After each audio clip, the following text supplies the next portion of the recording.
So hi to everybody watching. My name's George. I'm a master's student. I'm also the events manager for Model Westminster Society. For those of you who are perhaps only finding out about Model Westminster today, we're a society that tries to provide students with a non-partisan forum to voice their opinions on politics, engage with current affairs, socialise with like-minded students, and as we're doing today, listen to and talk with exciting guest speakers. I'm joined by Lily, whom I'll hand over to now. Hi everyone, I'm Lily, an undergraduate at the University of Exeter. I'm co-president of Model Westminster and Nightline. For those of you that don't know, Nightline is a confidential and anonymous listening service run by students for students. We're currently running a reduced service due to COVID, but you can find out all the details of that on our website or our Facebook or our Instagram if you just search Exeter Student Nightline. On to the exciting stuff. We are very lucky to be joined tonight by Alastair Campbell. Thank you so much for taking the time to talk to us. So to give a brief overview of how this event is going to run, in a moment, George will briefly introduce Alastair, and although I'm sure most of you know quite a bit about him, and then we will talk to Alastair for around an hour about his early life, his career, and his campaigning, all with a sort of angle on mental health. And then we will take some questions from the audience. Some have been pre-submitted, but do feel free to put some in the comment box throughout the talk, but also at the end. So George, over to you. Thank you, Lily. So yeah, we're very lucky to be joined by Alastair today. I'll give a brief introduction on Alastair because I think most people, if you're watching this, will know who he is. I noticed on your website you go by the rather abbreviated description of communicator, writer, and strategist. I think this very succinctly defines your professional self. It kind of ties together the various components that comprise your career. You started as a journalist, getting onto the Mirror Group trainee scheme, and you worked your way up at a fast pace to becoming the youngest editor on Fleet Street during the 1980s. And you would then divulge from newspapers to work for Tony Blair, and I assume that's why most people watching will essentially know you as being Tony Blair's Director of Communications and Strategy. But for the last 15 or so years, you've been very busy publishing many novels, appearing on our TV screens and Twitter feeds, and campaigning for mental health charities. Your latest book, which I've had the pleasure of reading, is called Living Better, How I Learned to Survive Depression. It is not so much a memoirs, but rather a memoirs of your relationship with mental health and mental well-being, and it charts the ways in which you have coped with depression and the knowledge which you have accrued about mental illness over time and through your own research into the topic. First of all, Alastair, how are you? And is there anything glaringly obvious that I might have missed out in that slightly unjustly brief introduction? I think you could have mentioned that I once played football with Maradona. You mentioned it. Yes. You mentioned it when we were chatting before this started. So no, I think you've pretty much covered it there. With yeah, I guess I've had two careers really, haven't I? Journalism, politics, and now a bit of a mix. How am I? Well, you've read the book, yeah. You know, I've got my depression scale. Yes. How to 10. When I woke up this morning, I gave myself a 7. Oh no. Yeah, so that's pretty high up. That's pretty high up, yeah. So I'm better. I'm a bit better now. I've actually not been out all day, which is a bad thing. I've been fairly busy. Do you know what? I'm doing something at the moment which I think always drags me down. You didn't mention my diaries, right? But you know I keep a diary, and I'm on in terms of publishing them, I'm on to volume 8, right? And I'm editing that at the moment, and I don't know what it is. I mean, I agreed to do the diaries, and I don't regret doing the diaries. I like the fact that I've kind of got a record of my life there, and you know, I also think they're important kind of for students and for historians and all that. So I like that they're out there. But when I'm editing them, I always kind of just feel like I'm dragging myself back into a past that I keep kind of trying to escape. So that may be dragging me. I think, to be absolutely frank, I mean, I'm sure there's lots of people in the universities are feeling this, you know, probably even more intensely than I am, you know, but I'm finding lockdown 2 a lot harder than lockdown 1. I think we can both agree with that. So that's how I am. Well, an extra thank you for for joining us then today, especially if you're at that level and scale. So yeah, thank you very much. Yeah. Tell me about your, I'm not going to phone it, but tell me about your Nightline. I was fascinated by that. Oh, so Nightline, yeah, effectively we are Samaritans, but run by students for students.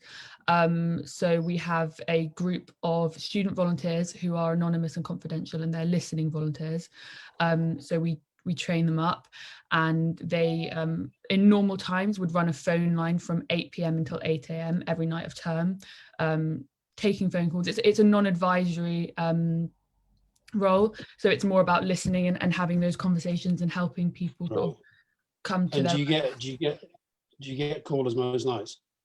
Yeah, so they're you know, it is a very well used service. It's not always distressed sort of callers. A lot of the time people just want to chat, and I think especially now that is more important than ever, just giving that opportunity for people to talk to another student, just feel that sort of connection.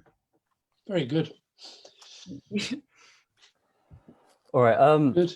As I said, the book is not, I wouldn't call it a memoirs as such, but since we are a university site, I thought I'd ask you about your time in university. It's not something that really comes up in this book, Living Better. I thought that you focus more on your relationships with your family members and your siblings and your cousins.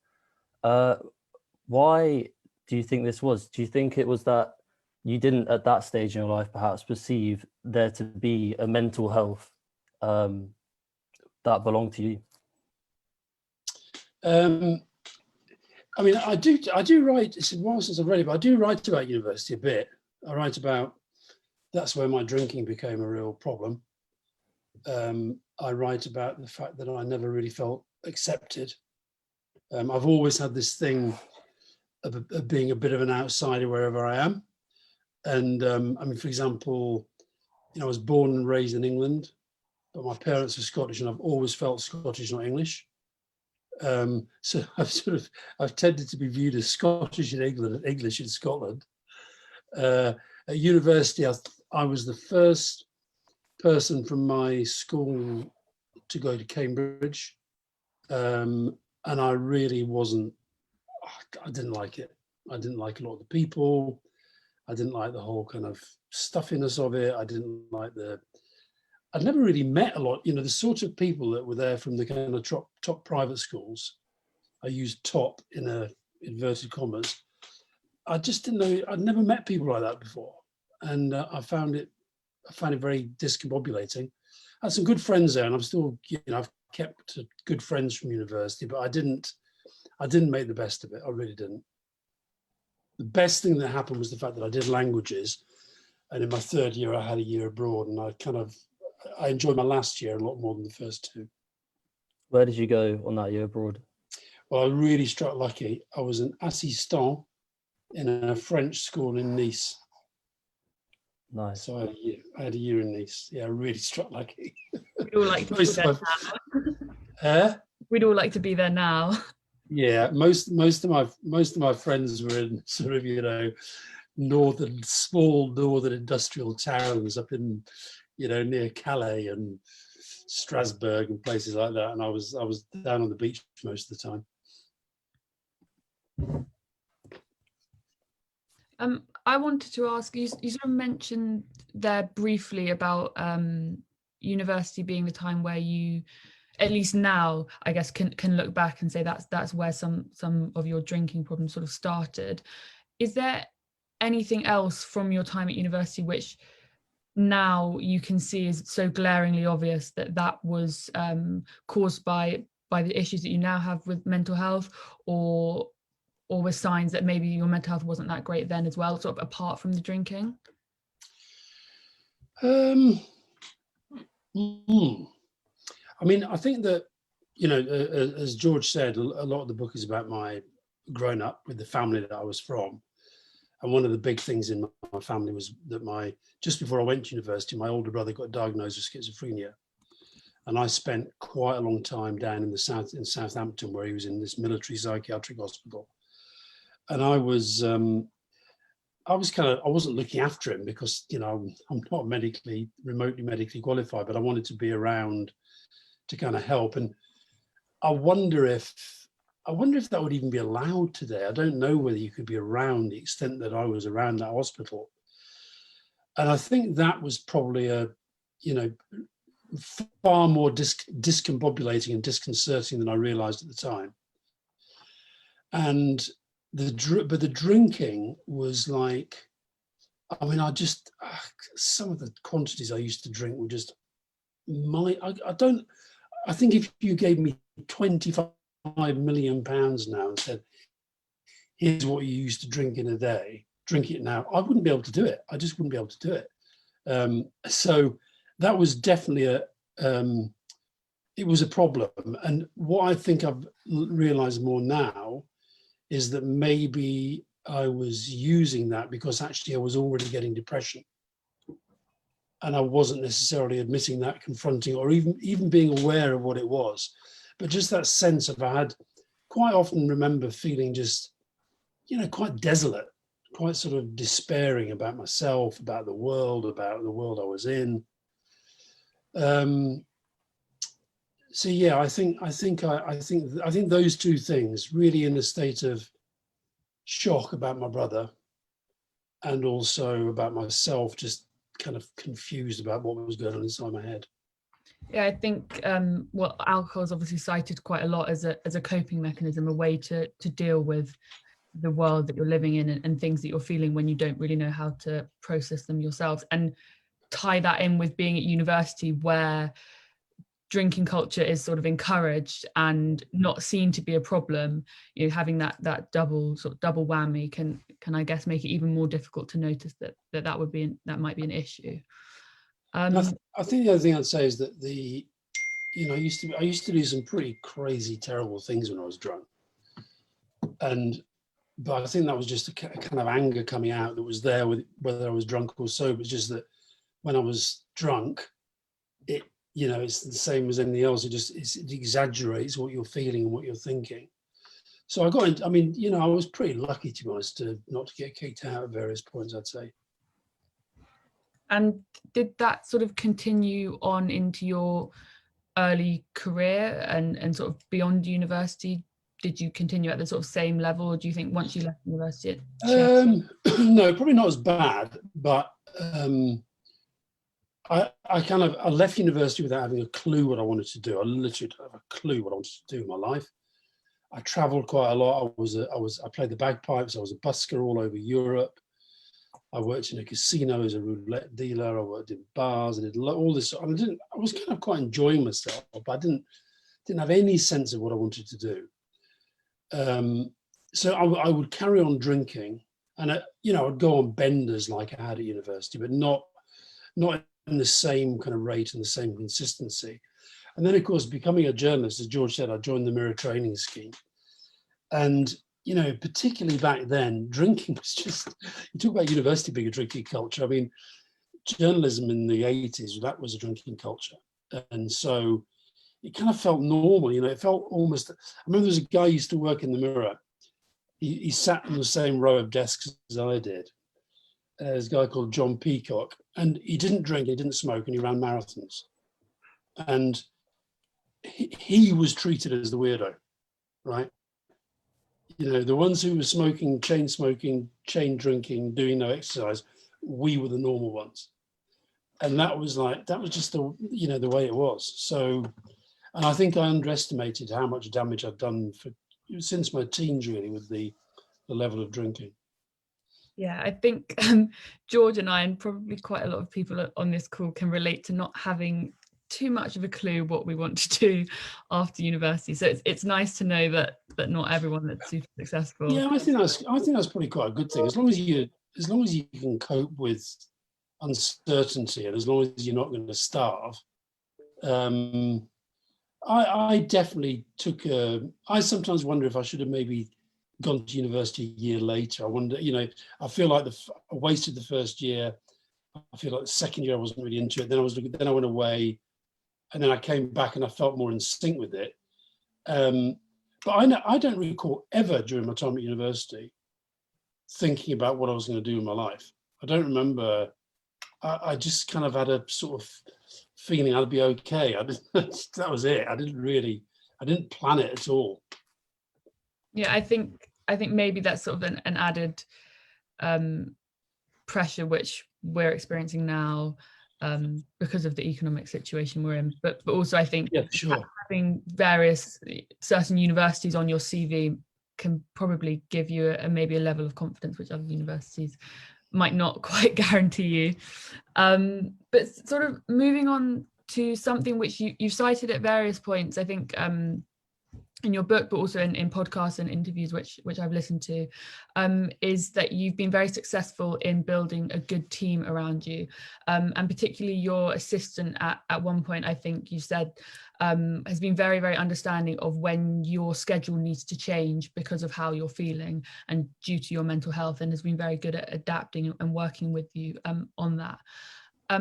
Something which I think a lot of people, especially people in positions of power and authority, may struggle with is communicating that they're having mental health problems, whether that be anxiety or depression or anything else, possibly because they feel it's a sign of weakness. And I was wondering if you could maybe expand on how you managed to create that team dynamic, or maybe if it just happened. But yeah, just sort of how you managed to create that, I guess. Yeah, I mean, I've always been open. Now, when I say that, I don't mean that I'm not somebody who, when I was at work, I would go in every day and sort of tell them what my 1 out of 10, 7 out of 10 was. But if I felt it was going to affect the way that I worked, I would.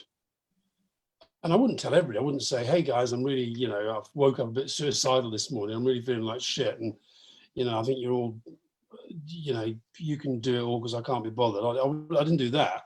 But what I did do was just tell a couple of people that I was struggling. And what I found, I know this is difficult for a lot of people, and I'll maybe expand on that, but I've never found it difficult to say I'm struggling. And the reason for that was that when I had my breakdown, I had a breakdown in the 80s when I was 28. So I was this high-flying journalist, youngest news editor in Fleet Street, have a breakdown, word goes round that I've kind of crashed and burned, I've done all sorts of crazy stuff. And I thought I was completely finished. I thought my career was over. And I then discovered through, an act of kindness from my old boss who took me back to my old job before the breakdown, really good friends who looked after me, family who stood by me, particularly Fiona, my partner. I kind of realized, well, actually, no, my life's not over. It's just gone into a different phase. But the point is, I went back into the newspapers and back on the road and back doing the jobs and back sort of bumping into everybody and what have you. And they all knew something had gone on. So I decided from the word go, I'd just tell them anybody who's interested, I'd just tell them. Yeah, I was, driving this car and I couldn't get off the roundabout. And then I started hearing voices and then I got arrested and then this and then this. And I just told them. And I've never felt a kind of pushback that a lot of people I know do feel. And maybe it's because I have been so open, I don't know. Because there's no doubt the stigma and the taboo is still very, very real for a lot of people, but I've never felt it in myself. And that means that when I've been in, situations that have been difficult, I've always felt comfortable in saying I'm really struggling, or I'm worried I'm being a bit manic, or whatever it might be. Where it was much harder, but I've cracked this now, but where it was much harder was actually in the home. I used to just shut myself down. I didn't say anything, just literally shut myself down. So people knew something was wrong, but every time they said, "Are you okay?" I said, "Yeah, I'm fine, leave me alone." Do you think, and this is going slightly off track from what George and I had planned, so apologies, George, that's all right. going off track here, but do you think that the way that you had sort of what happened in 1986, your breakdown, almost that physical manifestation of a mental illness, and a very obvious and noticeable and sort of unavoidable effects of that, do you think that that is what has made it easier for you to sort of open up and talk about it, because it was almost taken out of your own hands. Yeah. But do you think I could have just said, I'll tell you, yeah, the short answer to your question, I think, is yes.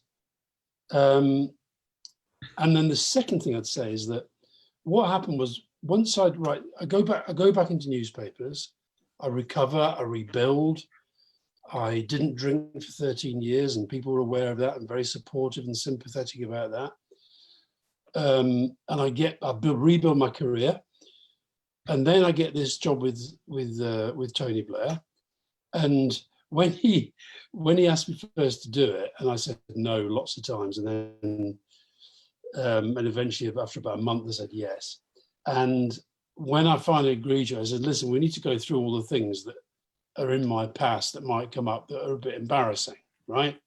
And I guess the ones that are kind of most obvious in a way were: one, the drink problem; two, I used to get into fights far too much for my own good; three, I wrote pornography when I lived in France; and then there was the nervous breakdown. Okay. So we had a little bet about how long it would be before the newspapers started sort of digging into them. Anyway, within about an hour of me being appointed, News of the World, phone call, and a fax. It was in the days of the fax machine. But, you know, pornography, violence, breakdown, alcohol. So I just made a decision. I thought, well, I wasn't going to advertise it, but I was never going to deny it. And I was never going to say that's none of your business, because if I said that was none of your business, that's like saying, yeah, I'm really ashamed of it. So, and what I used to do internally when people, you know, it's quite interesting as well, because once it was out there that had a breakdown, people would come and talk to me and they'd say, look, you know, I'm worried about myself, I'm worried about my brother, I'm worried about my mother, I'm worried about my dad, I'm worried about my boyfriend, I'm worried about my girlfriend, whatever it might be. And I just feel it's so much better if we can have those conversations. And often I won't be able to help, but sometimes actually you can, because sometimes, you know, your Nightline, this is why these services are so important, because sometimes it is just people wanting to have that conversation. And so I sort of feel, even though, you know, one of the upsides of putting yourself out there is that people talk to you. One of the downsides is that people talk to you. And sometimes I get overwhelmed by, I don't know why it goes through phases, but some days I might get just loads of emails from people suddenly saying, I'm really struggling. What should I do? And I always say, look, I really can't, I'm not qualified, but all I can do is give you, you know, some advice based on what I think and what I know. But yeah, I've never felt worried about being open about it at all. On the contrary, I feel better when I'm open about it. I think something you mentioned there was very poignant about, you know, sometimes people just want to chat, and that is very helpful. I think often sort of friends and families of people who are struggling with mental health in whatever way that might be are trying to fix the problem, and feel like if they're not actively fixing the problem, then they're not doing enough. And sometimes that can almost be sort of like counterproductive, and sometimes you just need to talk about it and you just need to listen. Well, I mean, George will know from the book, I've got a chapter in there about, you know, our son Callum, who's a recovering alcoholic. And, you know, when he was really kind of, you know, when it was really, really, really bad, I know that I was desperate to fix it. Fiona was desperate to fix it.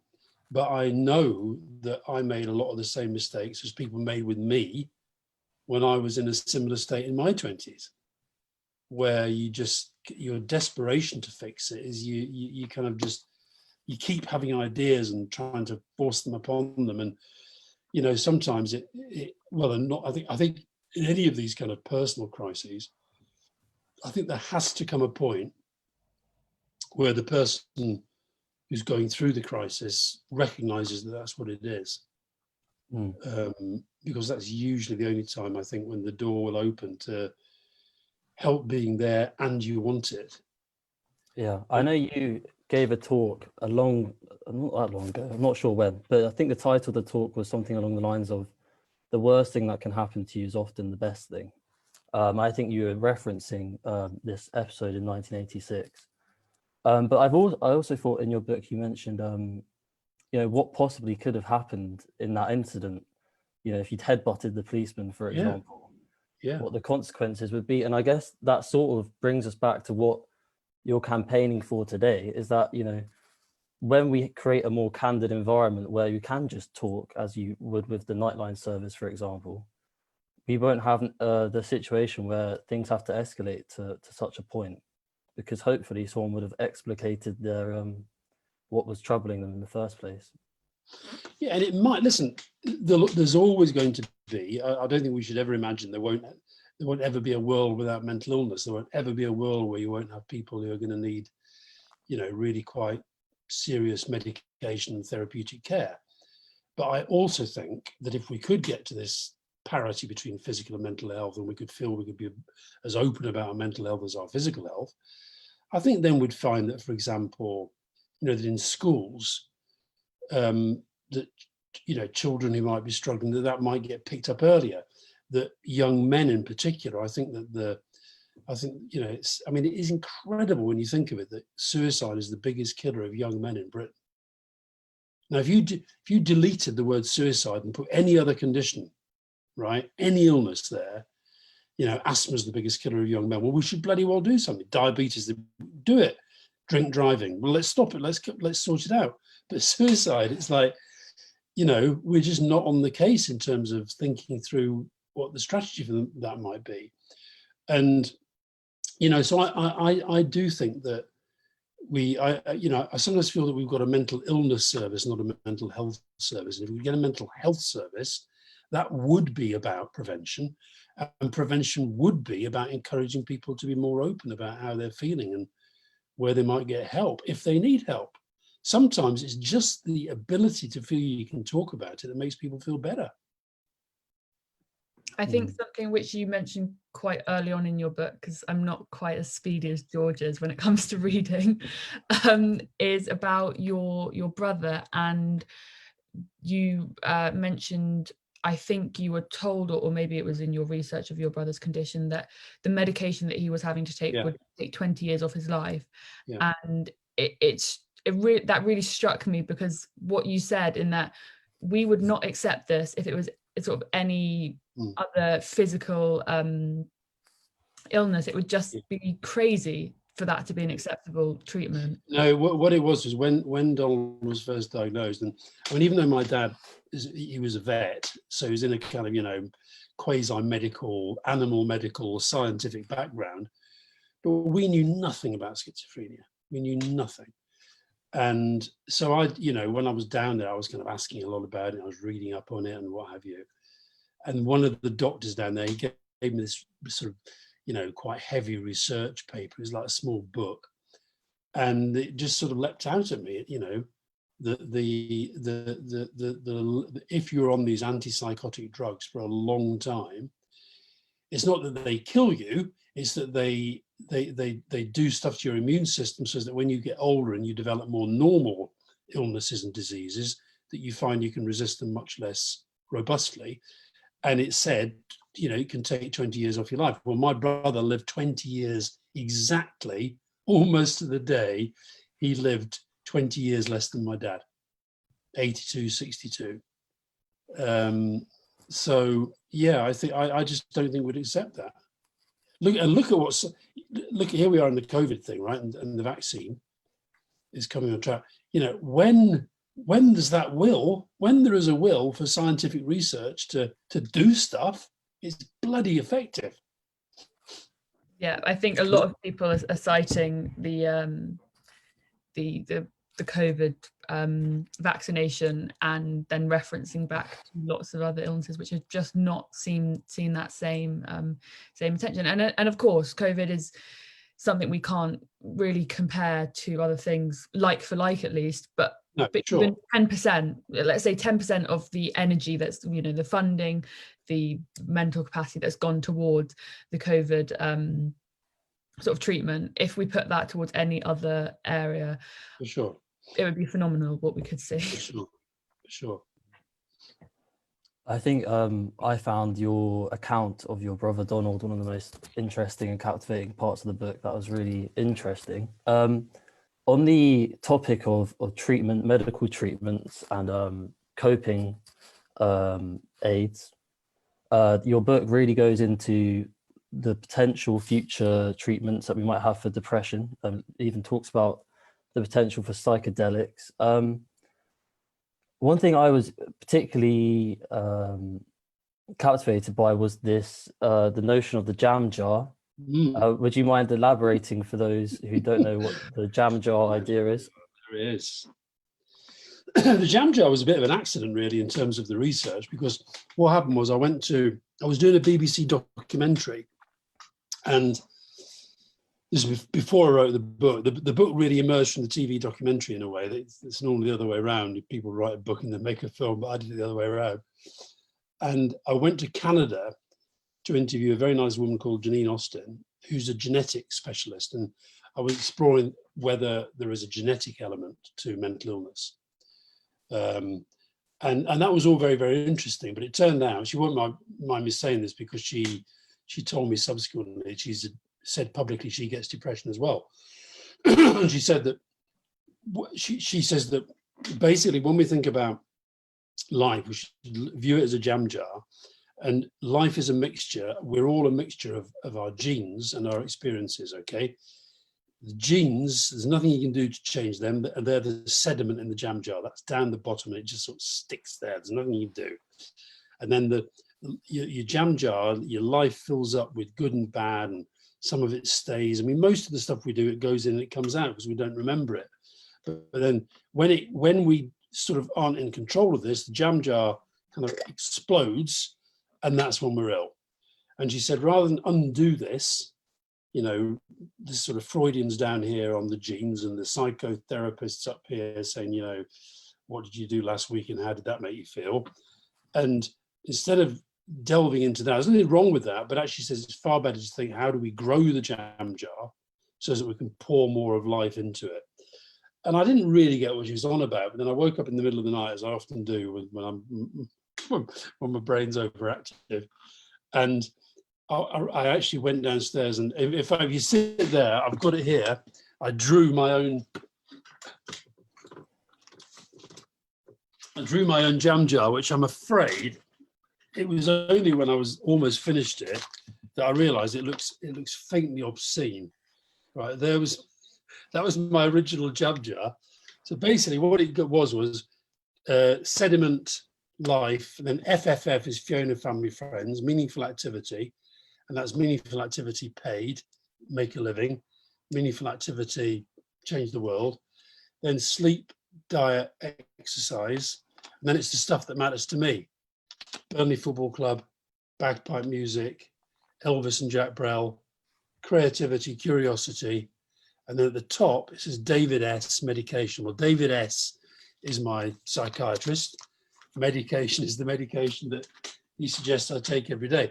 But what's really interesting is that if you'd have said to me the day before I met the woman with the jam jar, how do you deal with your depression? I would have said, I see a psychiatrist and I take medication. That would have been my kind of default stock answer. Whereas now I say, I'll tell you about my jam jar. So it's really just a way of thinking about the things that matter to you. And what it means is that when I'm going through a depression, and the last few weeks have been pretty grim, but when I've been going through them, what it means is I just stay, there's the reason it's on my desk, I focus on it. Like I will do, when I'm really bad, I just stay in bed, right? But when I'm kind of, like I am now, not great, but I can function perfectly well, I kind of make sure I do something related to my jam jar every day. And it's just like, it's almost like a tick box to kind of, get you through the day. And by the end of the day, hopefully feel a bit better. I think having a way to visualize and understand your mental health is something which lots of people find really, really helpful. I'm sure lots of people watching this today won't have heard that jam jar analogy, so they might find that really helpful. And in your book, you actually have a bit about how to sort of create your own jam jar, which I was looking at earlier. So another sort of you have got to the end of the book, and that's the very end of the book. Well, George told me to flip to that to have a look at it. I thought that was an interesting little addition to the end of the book. And another one which I think a lot of people use sort of similarly to that is when people are struggling with anxiety, is imagining that they're sort of on a boat in a rough sea and you're bobbing over the waves. You know, the second you try and fight against them, things are going to get a lot worse. Yes, you're still going to go up and down, but you're bobbing up and down against the waves and you don't need to fight against it, which I think just shows that visualizing can be a really helpful way for people to sort of understand and deal with their mental. Well, listen, George, despite his failure to mention me and Maradona, if you get this book, Winners and How They Succeed, I've got a whole chapter about visualization based on my discussions with Diego Maradona, George. Oh, wow. Maybe I actually did have a question about winning that I was reading the book provoked. Or was it? I think it was a podcast actually, where you said that on the day of winning the 1990, was it 6 or 7? 7 election, sort of in your coronation, you and Tony Blair as well, both just didn't really feel particularly elated. I think you both felt a bit deflated. Yeah.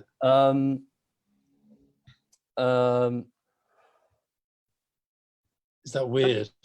Yeah, I did think that was rather weird. But I thought that might be related to your relationship with winning. Why do you think that was? I think partly it was stress. You know, election campaigns are really, really hard work. It's the end of, 3 years effectively.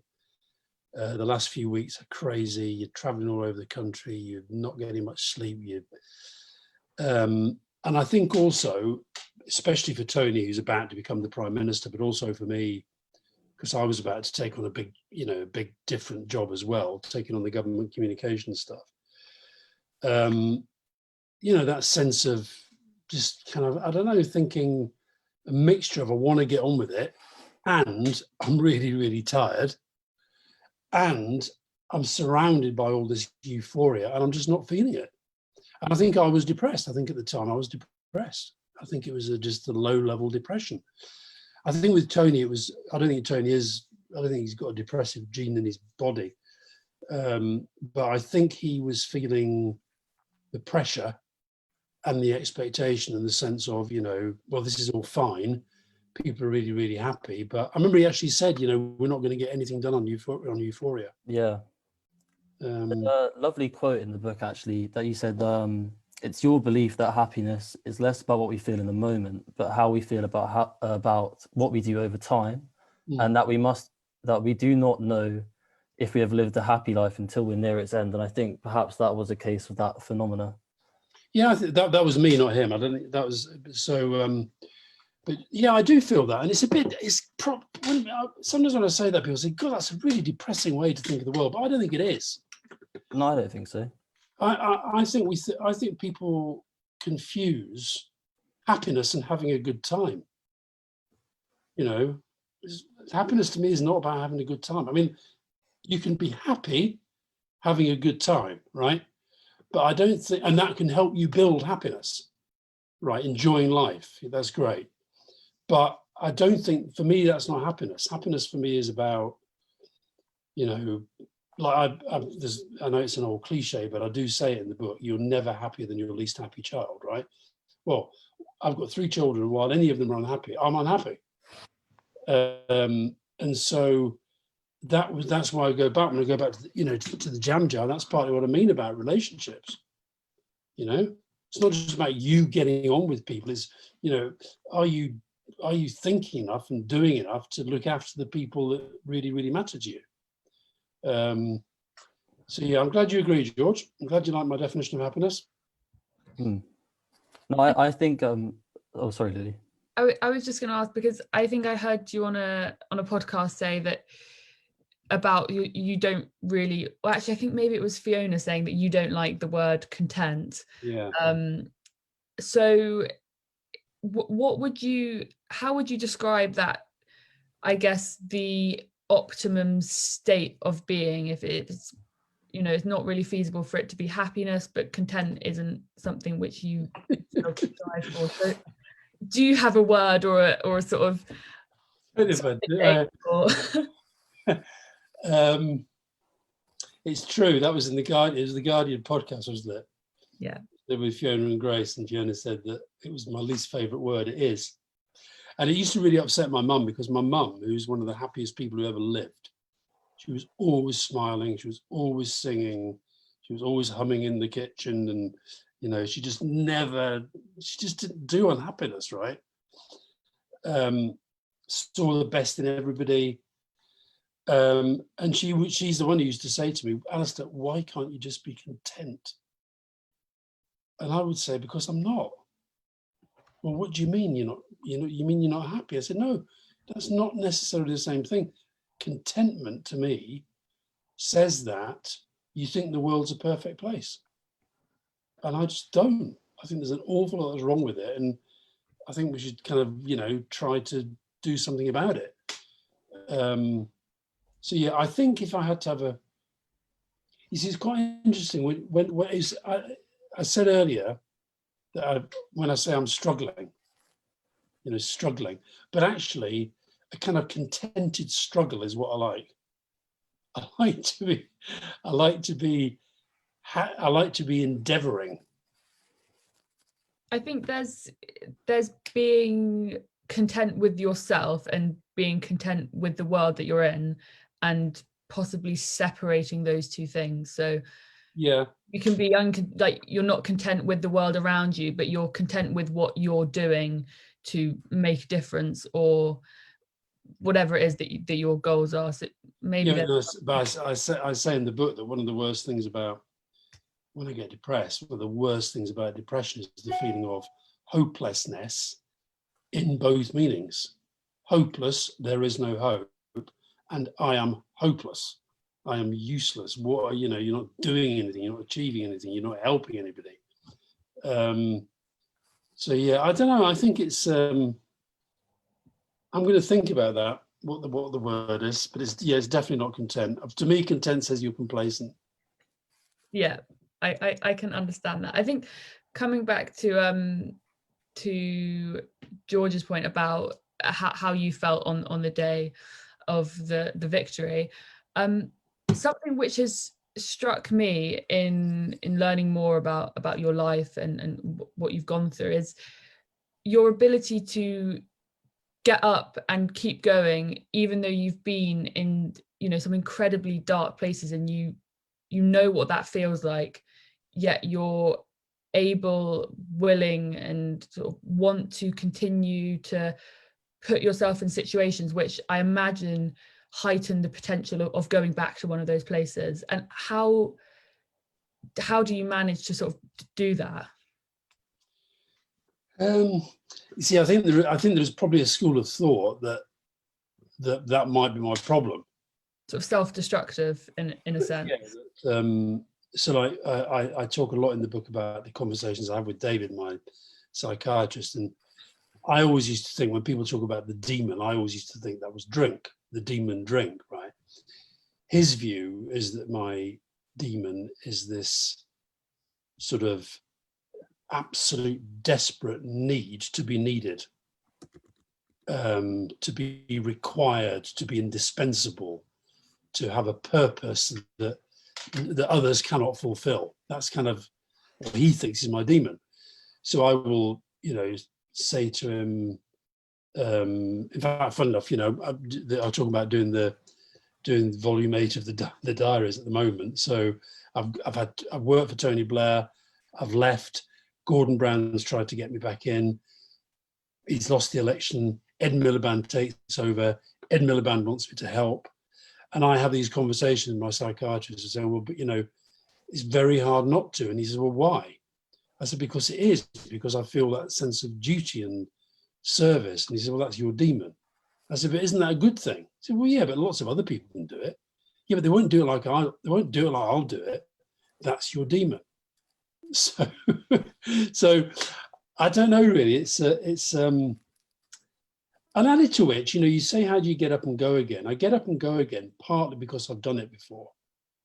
So I think the most important insight I hold on to when a depression comes in now, even though it's horrible, and even though it's always like it's the first time, I do have a part of me that is always saying, this is going to pass because it's passed before. You're going to be able to get through this because you've got through it before. So I guess that sense of, using past experience to give yourself just a little bit of confidence when you're not feeling very confident. Just one quick question before I think George is going to ask something. So you sort of said when you're feeling these sort of periods of depression coming on, or you're in them, you're sort of saying, it's past, like I've got through this before. Is that sort of your mantra? Do you have something which you say to yourself, or some sort of a phrase or something which you think about, which you just always think, okay, if I think this, if I say this to myself, this will get me through this period, or will help me sort of survive this period? No, I mean, to be fair, this does help, having that sort of, ticking it off. Make sure I do some work, make sure, and even though I didn't go out today, I did do an hour on the exercise bike. I have played my bagpipes for 5 minutes earlier today. I will do some German tonight because I'm doing this advanced German course at the moment. So I will do the stuff. I've worked all day. I've been working all day. So I've not kind of just, put my head under the pillows and said, well, go away. I think I do have some kind of, I don't know if they're mantras, but I'll give you one that I sometimes use when I'm not feeling great. Read books, not newspapers. Listen to music, not the news. Reach out to somebody that you've lost touch with. Think of doing something unexpected just to break the rhythm. And these are all hard things to do when you're feeling crap, but you feel better after. In the main, generally feel better after. I think almost setting up those things before you get to that period. So, writing yourself a list or something, or like having it in your head that these are the 5 things which I know I should do to make myself feel better is probably a good strategy, because you're not thinking. I think it's also the things you should not do that are important as well. I think, it's so easy, particularly in this lockdown situation, if you're feeling a bit grim, have a drink, have a bar of chocolate, the kind of the obvious go-to things. When I'm feeling depressed, I try to instill in myself a kind of an even greater discipline on things like diet and sleep and stuff like that. Alastair, what was the Marilyn Monroe quote that you reference in the do's rather than the do nots? Think in ink. That was it, yeah. I thought that was surprising, but also particularly poignant. And also, if you're writing more diaries, probably quite salient to you right now. It's interesting. I'm much less disciplined writing the diary these days, much less disciplined, but I'm actually probably writing more than I've ever done. I write stuff every day, and it's, it might be ranting about Boris Johnson, Brexit. It might be, strategy notes for people that I'm, involved with. It might be just stream of consciousness. I've actually you'll be impressed by this. Started writing bagpipe music again. There's a little, there's a little tune. So I see that as part of writing as well. But no, think in ink is basically, that means what I take from it. It was a poem that Marilyn Monroe wrote. But what I take it, and you said, Lily talked about, keep taking lists. That's thinking in ink. What do I have to do today? Here's the 10 things I have to do. That's thinking in ink. When you've got a big decision to make and you really can't decide, and that thing of, well, write down the pros on that side and the cons against, that's thinking in ink. And I think what I sometimes do is I sometimes write notes to myself, which are basically, I'm telling myself, it's almost like I'm talking to myself as a third person, advising myself as to how to think through a problem or deal with something. That's thinking in ink. I think objects, if you can call a note an object, I think it is in some respects a very important, clearly, to explicating internal issues. And David he gave you a raisin, I think, which is another mundane object, a bit like the jam jar. Yeah. And I thought that was particularly interesting. Why, first of all, perhaps explain to those who haven't read the book why your psychiatrist David or therapist David gave you this raisin, and then also what you think the effect of it was. I mean, I thought at the time it was just a load of old bollocks, to be honest. I just thought, why are we doing this?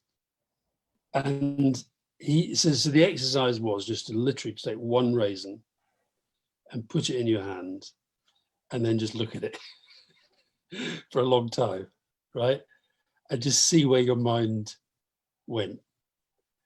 And I mean, as well as writing about in this book, I also wrote a novel called All in the Mind, and one of the characters does the raisin exercise, and I really go into it there with this sort of, because sometimes you can let yourself go a bit more in a novel. But what it was a way of forcing me to change the way I was thinking about things. In a sense, what it did was it just, once I got into it, which I did after a while, you just sort of end up thinking, God, this raisin's amazing. It's like, there's so much to this raisin. You start to see that there are, literally dozens and dozens and dozens of lines and shapes on there, and then you maybe have a little bit to think about where you came from, and so it just breaks the pattern of the way that you think. It had quite. I don't do stuff like that much now, but it did at the time when I really was not in a good way at all. I was, that was the period when I was kind of self-harming by, I was beating myself up and all sorts of stuff, and so it really helped. It really did help. So yeah, you just put a raisin in your hand, you let it roll around your hand, you just let your mind go where it goes, but you've got to stick with it. I did the raisin experiment today. And what did it do anything for you? I mean, in a way, it made me realize that the world is quite chaotic, because the more I looked at it, the more I just thought, if everything's so complicated, there's no worth in controlling certain things, or trying to, at least. Yeah.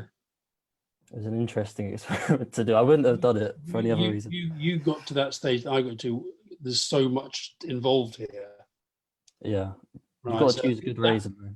That took me to a place of saying, that makes this raisin really special. It's quite weird though. If I eat raisins now, I feel almost guilty. I think sort of following on from the now I can't remember the quote, but think to ink. Think in ink. So you mentioned that you were writing the 8th volume of your diaries.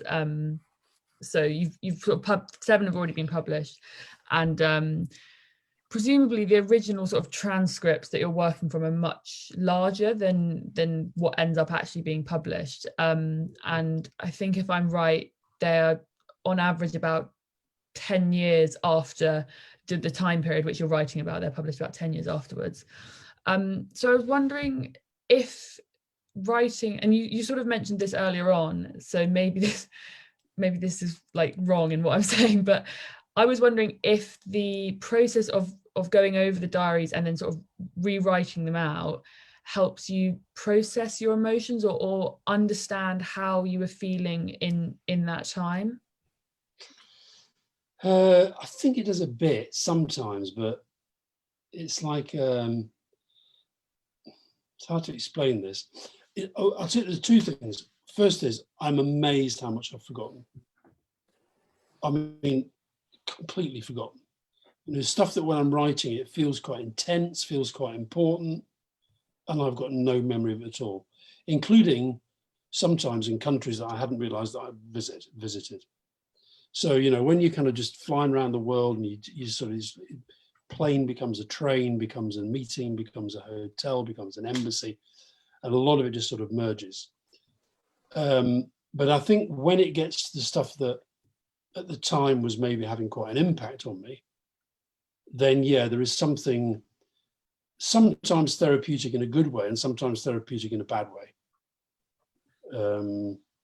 So like at the moment, for example, I'm going through a lot of stuff in the ones I'm doing now where Callum, the drinking is really getting really totally out of control and it's just hanging over me the whole time. And again, there, you know, you talk about the diaries being longer than what gets published because, you know, I'm conscious of the fact that with some of this, I think it's different for politicians who are public figures, who put themselves out there. But, you know, although with them as well, I make judgments about whether I think things that I've said, you know, might be unfair, whether there is stuff that I wouldn't put out there if it was, you know, if somebody, as happened a lot, came to me and said, look, I want to tell you something, but I really want you to keep it to yourself, you know, something about their private life or whatever, then I would respect that. So I'm making judgments like that as well. And that can be quite therapeutic, but not necessarily in a, you know, it can be quite upsetting, quite troubling. Yeah, I think something which is quite often mentioned when people are writing about either diaries or sort of stories which maybe are taking elements from their personal life, it's often cited that this must be a very therapeutic sort of thing, but it's actually not, you know, reliving and having to sort of go over potentially traumas or very challenging times. Yeah, of course. I think it can. I totally agree with that. I think sometimes it can be incredibly therapeutic, and sometimes it can just sort of, you know, resurrect the pain that was there in the first place.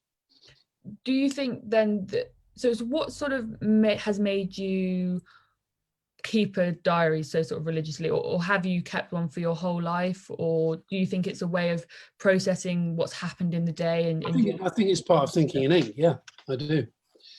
I think it's partly, I mean, I'll tell you, I think I started it, although I wouldn't define this as a diary, but I started that process when I was about 9 and my dad had a really bad accident, was in hospital for quite a while. I used to write to him every day. And you know, and I've still got some of these letters. I'm definitely not going to publish them. They're quite embarrassing. It's literally, you know, what I had for breakfast, what I did at school, who was playing for Burnley, what the score was. I then used to sort of, you know, write little match reports and stuff like that. But I think it was that sense of, I've always written what I've been doing. And then when I was in newspapers, I kept a diary. And that was partly sort of memory, partly it was notes, partly it was to make sure you claim your expenses properly and you knew where you'd been. Some of the diaries of it, John actually see what one of them looks like. I think, if I can reach, hold on. Oh no, I don't think I can reach. No, I won't. I can't reach without climbing the desk. But they're just sort of manic micro scribbling, thousands of words on a page.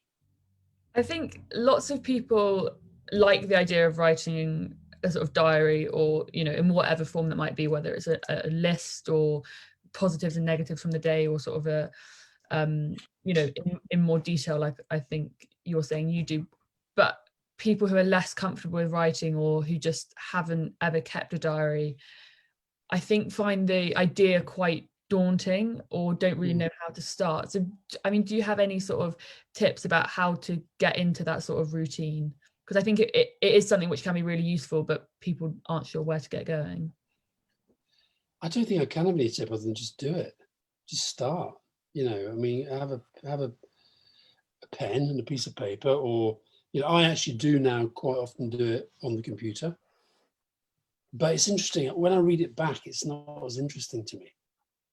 You know, it's like, I just feel that there's something about the pen and the paper and the end of the day. There's just something about it, I think, that I think for me, it was like a kind of emotional dumping ground every day. And people said, you know, how the hell did you have time to do all that and then write about it? But then I'd say, well, you know, you might say the same to somebody who's in a similar job. How did they have time to go to the pub? How did they have time to play cricket at the weekend? I don't know.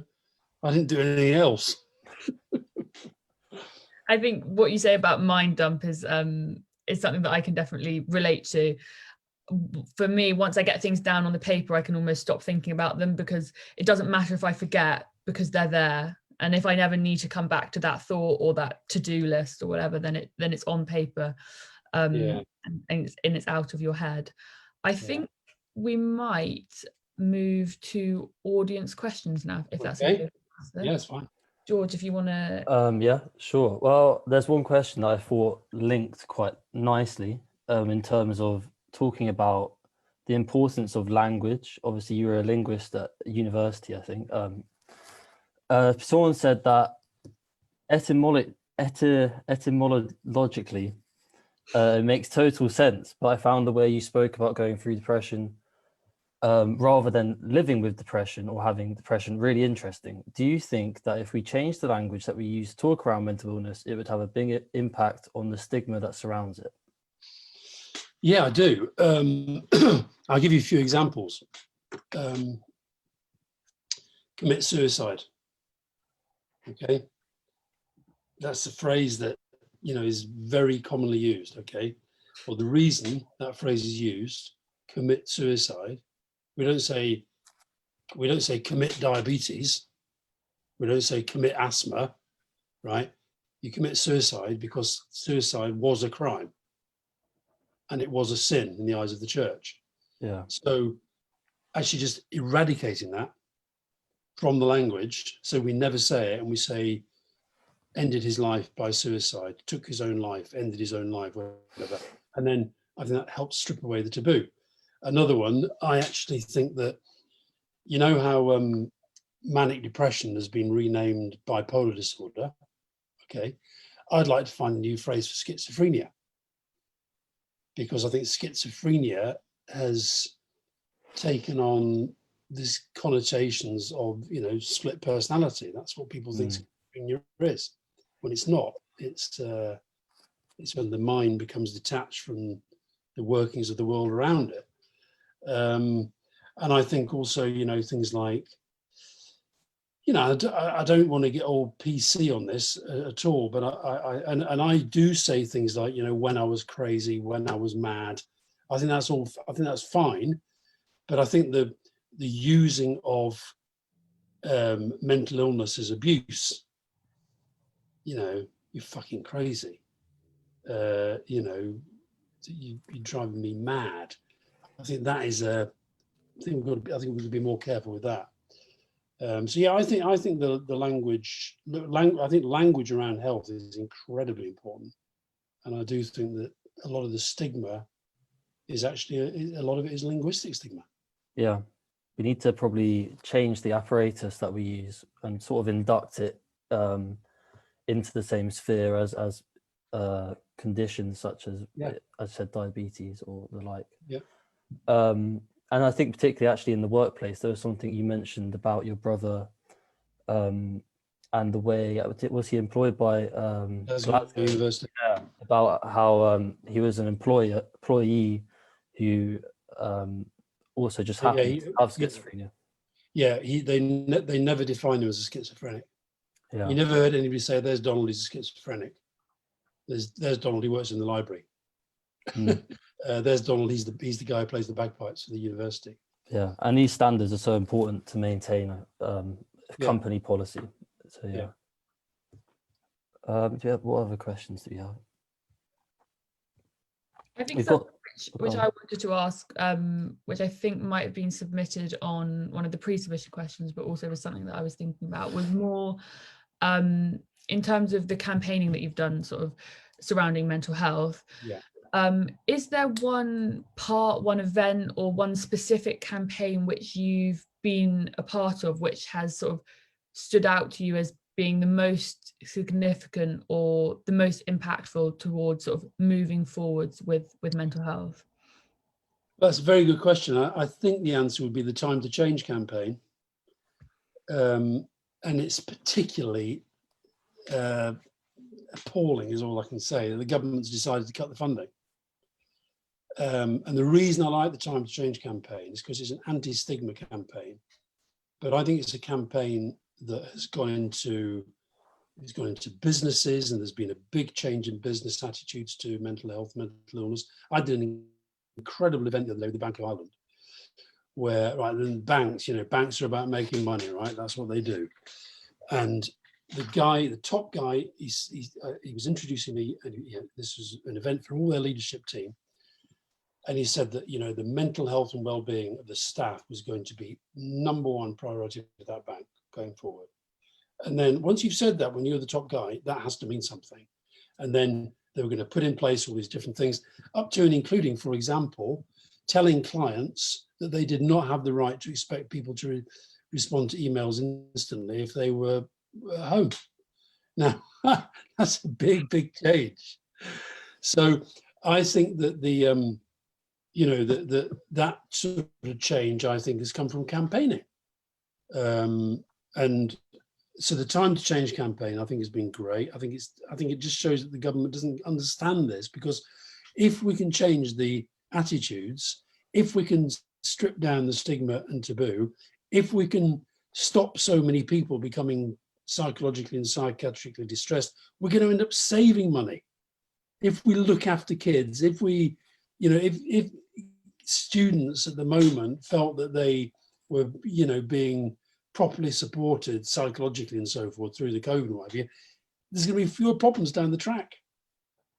So yeah. I'd say that one. And then other campaigns, there's been some great campaigns out there.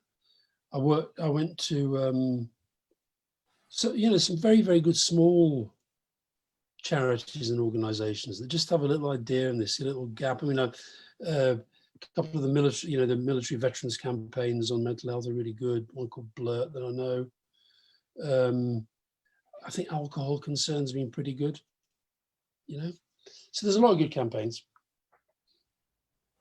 George, do you want to take the next question? I think we could go on talking ages without doing the audience questions, so I feel we do have to stick to them slightly, as that's what we promised. But one thing I think you mentioned there in particular, which is interesting right now, is the notion of sort of answering your emails at home, sort of after the end of work day. I think that's something which, when those lines between work and home are being increasingly blurred, is going to become very important, and it's going to start impacting on people's health more than when they had that clear separation between I've left the office, so now I've put my computer away. We've got some comments here, less so questions, from the guild president, Exeter's guild president. She says her favorite Alastair Campbell quotes are, "You've had 100% survival rate on all your worst days. Today is no different. And I didn't come this far to only come this far," which I think is apparently so. Reminds me of the jam jar.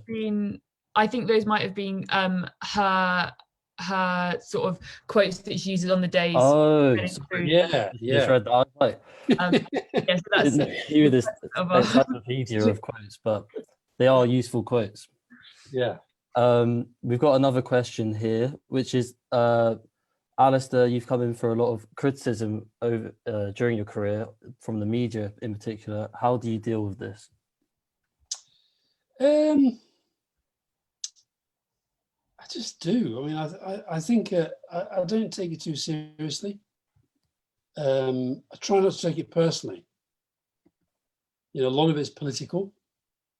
I do have a very thick skin, and I think, again, that is because I partly put that down to having survived my breakdown, and having, once you've been in a situation where, even though it was completely irrational, I was not going to die, I was not going to be killed, but I thought I was, right? Once you've been in that situation, you come through it, sort of the Daily Mail calling you whatever, it doesn't really bother you. And I think the other thing that was important was that I always knew that there was a reason why they were doing it. They were doing it to undermine Tony Blair and the Labour government. And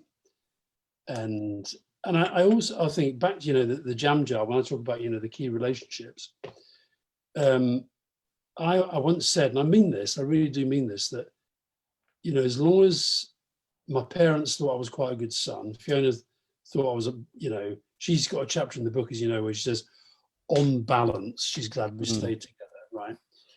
Well, as long as on balance, she's glad we stayed together. And as long as my kids think I'm kind of okay as a dad, and my friends think I'm a good friend, then I think that's fine.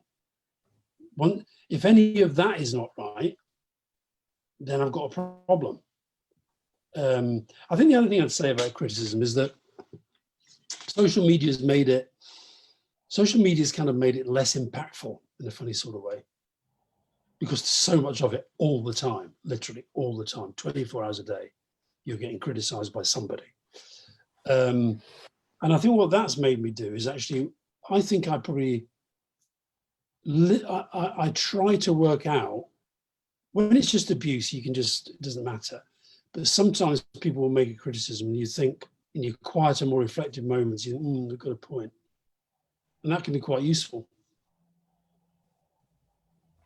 So we've got another question here, which I think relates to the on balance idea, but in relation to you discussed whether if you could go back in time, perhaps whether you would have said no to Tony Blair when he asked you to join him on his campaign, and you said on balance, probably I would always go back and say yes. The question is, do you think that there is an inevitable link between success and your mental health issues, perhaps, e.g., in the pressure that you put on yourself to succeed? Yeah, I think there is. And interestingly, there's a bit in one of my diaries when Fiona's trying to persuade Tony that it's not good for my health being there. And Tony, one of Tony's points is that, whatever he does, he's going to put himself under pressure because that's what he does. And that's probably true. I don't put myself under quite as much pressure as I used to. But if I'm not doing stuff that creates pressure, it's not that I like the pressure, I don't think, but I do stuff that tends to create pressure.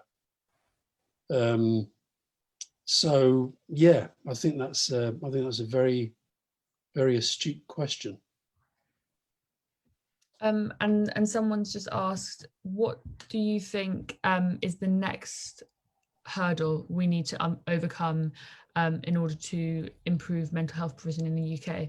So you've spoken, we've spoken quite a lot about sort of having that conversation, destigmatizing. I think something, and this is not coming from a cynical point of view, because my work with Nightline and other things I do, I am passionate about the campaign to improve mental health, but I think sometimes things such as destigmatizing can be these broad terms that we use and can campaign on, but actually having something which is like a tick box, like that has been achieved. I wonder, is there anything like that which you think, yes, this is a concrete thing we can work towards to achieve? I mean, I agree with you about I think the anti-stigma campaign was essential, but on its own, incomplete and inadequate. I also think that sometimes the politicians, particularly the recent lot, have used it almost to say, well, as long as you're doing the destigmatization, we don't have to worry too much about the services. And in fact, there's a danger that the destigmatization leads to people thinking, right, I can be open, I can go and tell a doctor, I can go and tell my boss, and then they find their boss says, oh, we don't want you then. And the doctor says, well, I haven't got time for you. I can put you on a list and you can wait there for a long, long time to see a specialist. So, that is difficult. And I think in terms of where I see the next stages, I do think that partly because I don't trust the government to get this, I do think that actually voluntary organisations and business are going to end up doing more. And I think we just have to embrace that in a way. I do think if businesses could take the attitude that guy at the Bank of Ireland was taking, if that became spread across business, I think that would have as big an impact as a lot of the stuff that government can do. I think that I'd like to see much more, when I talked earlier about moving from a mental illness service to a mental health service, one of the things I think we did as a government, the Labour government, that I liked was the whole classroom assistant model in schools. And I'd love to get to a place where there was somebody as an assistant in every classroom who was just there for the well-being of the kids, who was literally just looking out for them. And the kids felt they could talk to them. And I mean, I just think that would, one, it would help the children. Two, it would signal a change. Three, it would allow somebody in a position of authority to look out for, pick up on situations that might actually require, you know, taking more seriously than they otherwise would. And I think it would just grow the next generation to think there's absolutely nothing wrong in going up to somebody and saying, I don't feel right.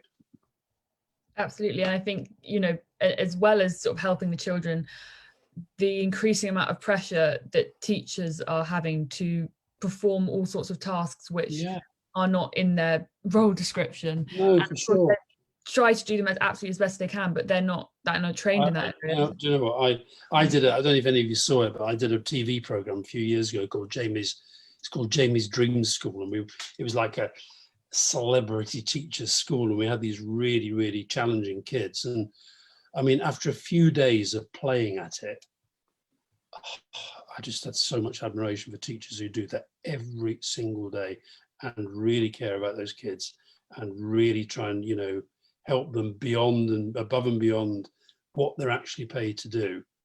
So they, you know, I think that I'll tell you the other thing that I'd really, I think that the development of mental health first aid, you know, when I was growing up, first aid was becoming a physical first aid was like, you know, everybody had to their first aid badge and all that. I'd love to see the same approach to mental health first aid.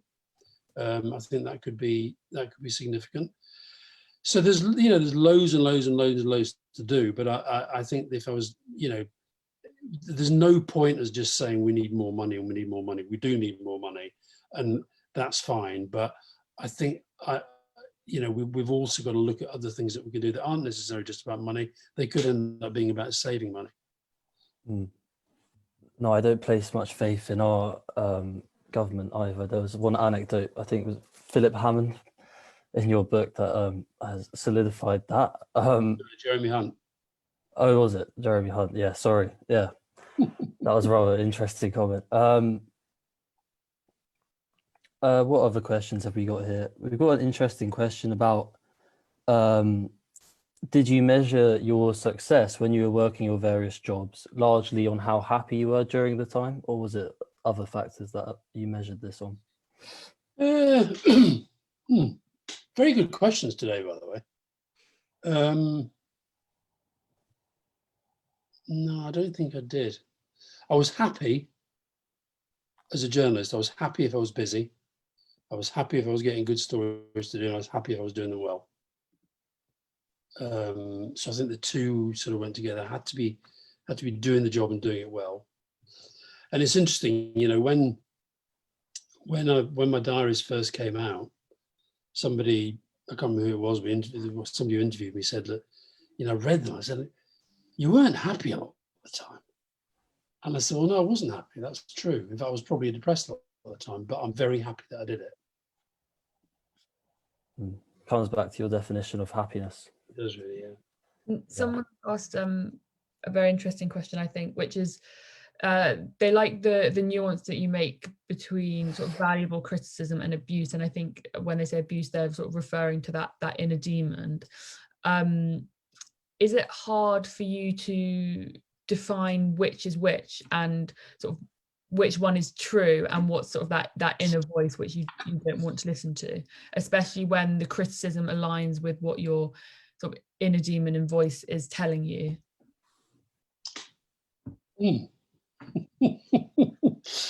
I think so, because what I mean by abuse is when, you know, whatever I say on Twitter, right, every single day, somebody will just post a picture of David Kelly, the weapons inspector who killed himself, and, you know, and that is a form of, and they might just say, you know, you're a murderer, right? Well, I'm not a murderer, and I've never killed anybody, and so I just put that down as abuse. Now, that person could say, or somebody else could say, you know, or they might say, how do you ever sleep at night? Right. I think that's abuse. How do you ever sleep at night is abuse, because it's basically saying you don't deserve to sleep at night. Somebody who says, you know, do you ever lie awake at night worrying about the impact of some of the things that your government did? I think that's a reasonable question, and I think you can think about that. So that's what I mean about the, you know, I think you just get a sense. Sometimes you can get the sense just by the look of their Twitter profile picture or what they call themselves. There's usually a Union Jack accompanying their user. Quite a lot of them got numbers rather than letters. Yeah.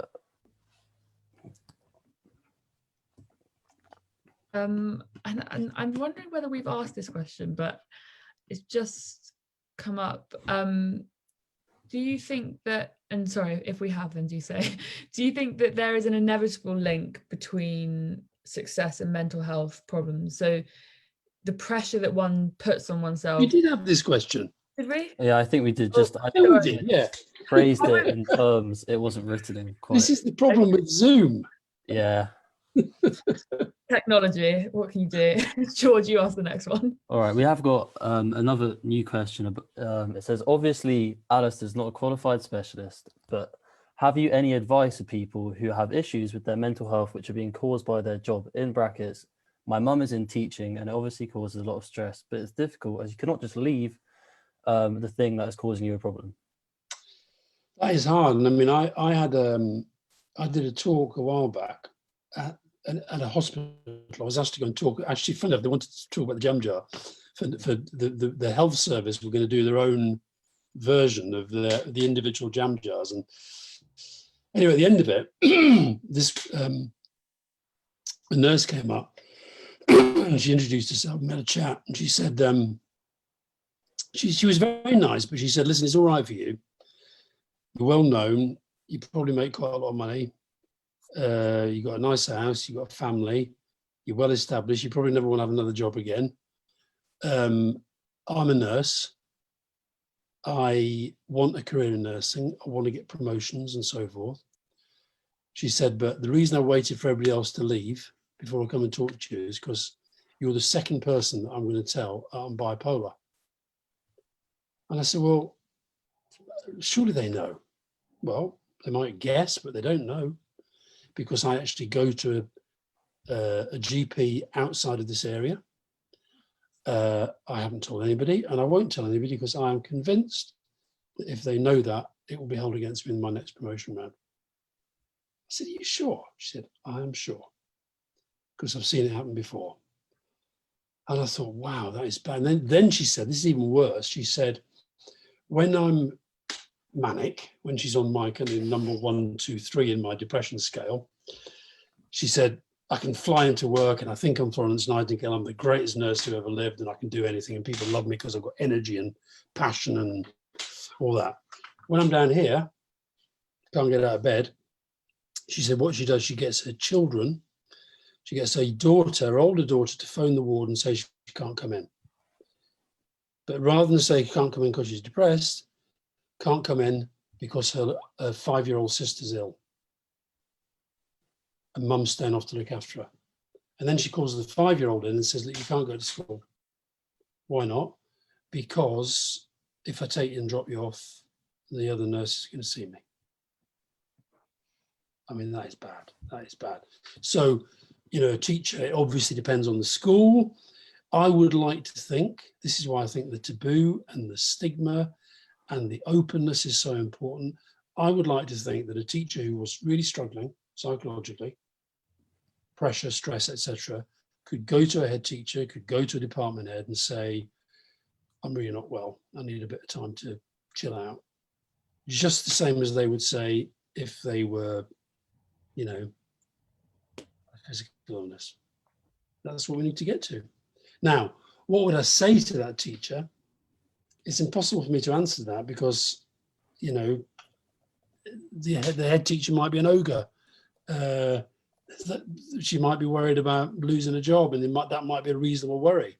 But all I would say from a general perspective is I have never, ever, ever, ever regretted any time when I've said to somebody, I'm really not coping very well.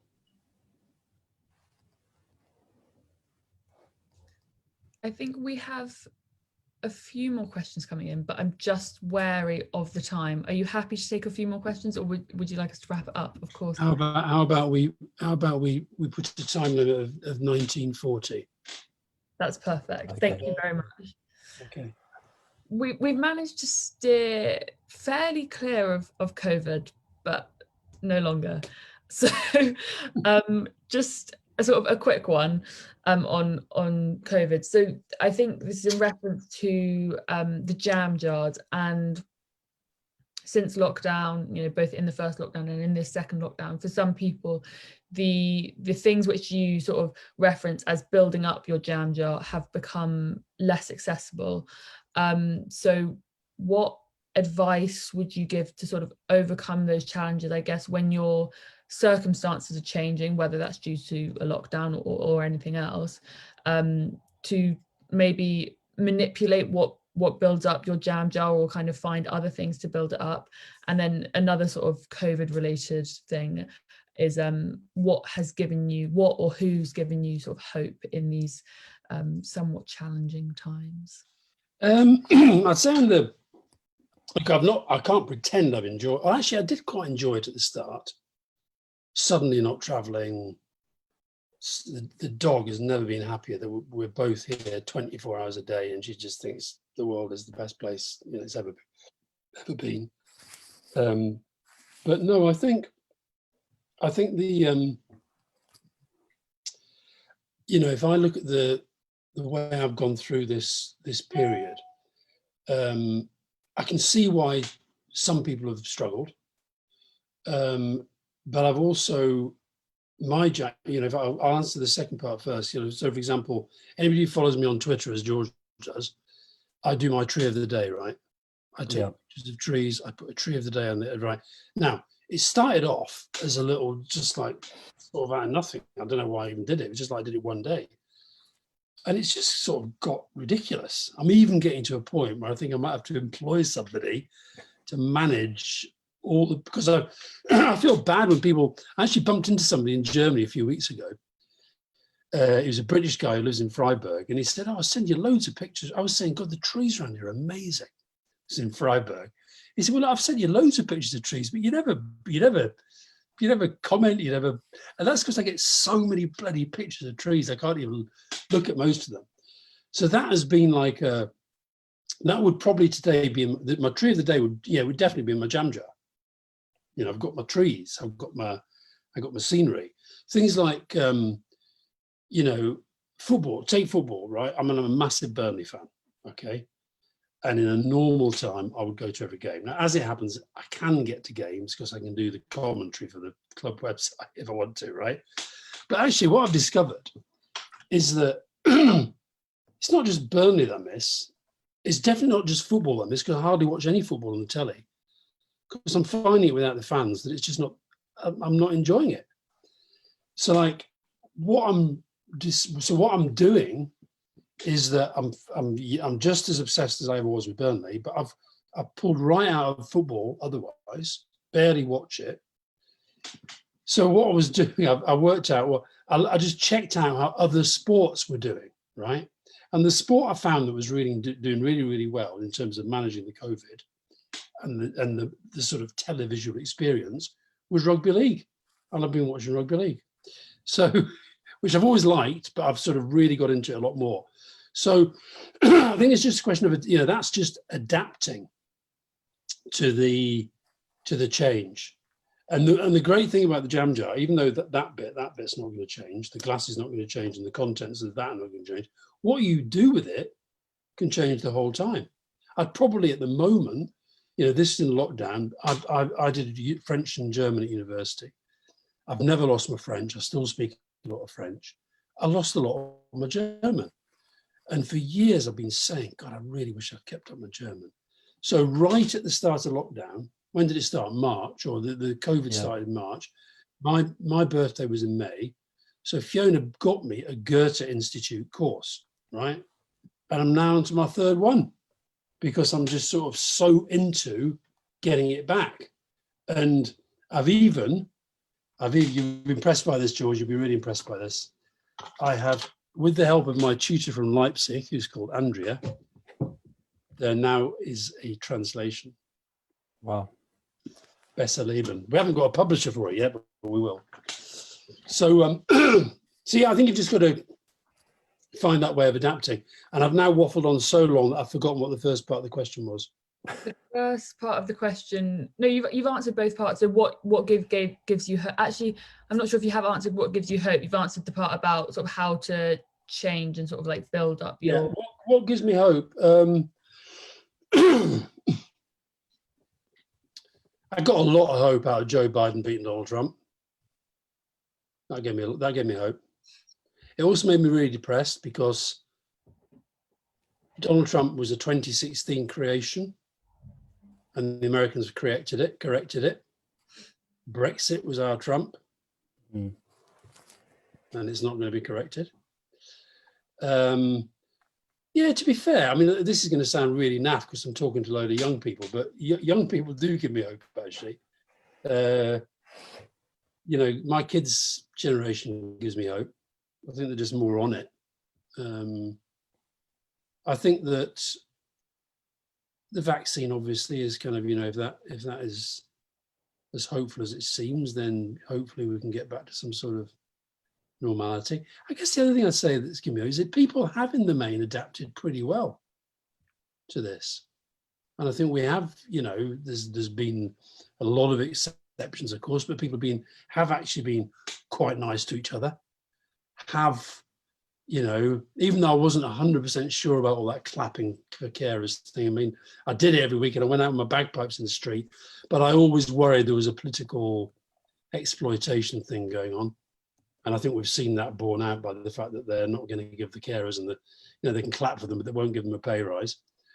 So yeah, I'd say young people. Well, that's young people give me hope, Lily. That's definitely very nice to hear. And I think something that you mentioned very briefly that you might be looking for someone to manage your tree sort of situation that you've created on Twitter. And I'm sure we'd have many viewers who are looking for any sort of experience, internship, insight into okay. So if you I just don't know how they do it though. How would they do it without having access to all my? I'm sure where there's a will, there's a way. Okay. All right. Okay. So I think we'll probably just about have time for one more question now. So you mentioned earlier that and sort of we've gone over it, your career's taken quite a few twists and turns. So what do you think is the next step for Alastair Campbell, with the caveat, is a Strictly appearance potentially on the cards? I've heard it worked wonders for Ed Balls. Well, it kind of did. It certainly did, and you know, Anne Widdecombe did it as well, didn't she? Well, I've been asked many times, and I've said no many times. The only time I've done that reality TV stuff was I did The Apprentice for Comic Relief, and it came down to me or Piers Morgan getting fired, and Piers got fired. I enjoyed that, but no, I wouldn't do that. I wouldn't. I think that. And I actually got quite annoyed by the Ed Balls thing, not by Ed, because actually Ed was the same person. But it was the fact that people kept saying, why was he never like that before? Well, because he wasn't a dancer. He was a politician. And I don't like this idea that you can only like politicians when they're not being politicians. We have to have politicians. And if we have that sort of really negative attitude toward politicians, we end up getting a very thin gene pool of politicians. We end up with these clowns in charge. And this is Fiona coming up the stairs to say, how long are you going to be? Because dinner's not long. Apologies, Fiona. How long are we going to be? How long are we going to be, Lily? A few minutes. I'm talking to Exeter University. Do you want to come and talk to them? No, she doesn't know. That's absolutely fair enough. So where are we going next? Say again. Where do you think you're sort of, what's next? Oh, that. Volume 8? I don't know. I'm in a bit of a kind of limbo at the moment, sort of thinking it through really. Don't want to say. Okay, well, we'll wrap things up. Got a couple of things on the go. No, I've got TV things in the pipeline, which I'm deciding whether to do them or not. And a lot depends on, you know, I do still work in politics in different parts of the world with different leaders and governments and parties and stuff, but I sort of am getting to a place of, I don't know, I think I need to make a decision about whether I'm half in or half out, whether that works anymore. I'm not 100% sure at the moment. Well, I'm sure if people follow you on Twitter, they'll get regular updates of if anything's happening on TV or anything else. A massive thank you for I've enjoyed it. Giving us your time this evening. We know you're very busy and you're in very, very high demand. So thank you so much. My pleasure. And the only thing, George, you just make sure I get more views than David Willits. That's the only thing I'm going to do. We can make sure of that. And we have some of Alastair's books, which are on sale. If you go on our Facebook page, you oh, good. That. And you very kindly signed them for us. Have I? A good portion, yes, you did. And a good portion of the proceeds are going towards the running of Exeter Nightline. Good. So you can get a Christmas present for a loved one and also support a charity. So yeah, it's good all round. Yeah, well, listen, good luck to Nightline. Thank you very much. All right, good to meet you both. Thank you very much, and thank you to everyone who joined us on Facebook. All the best.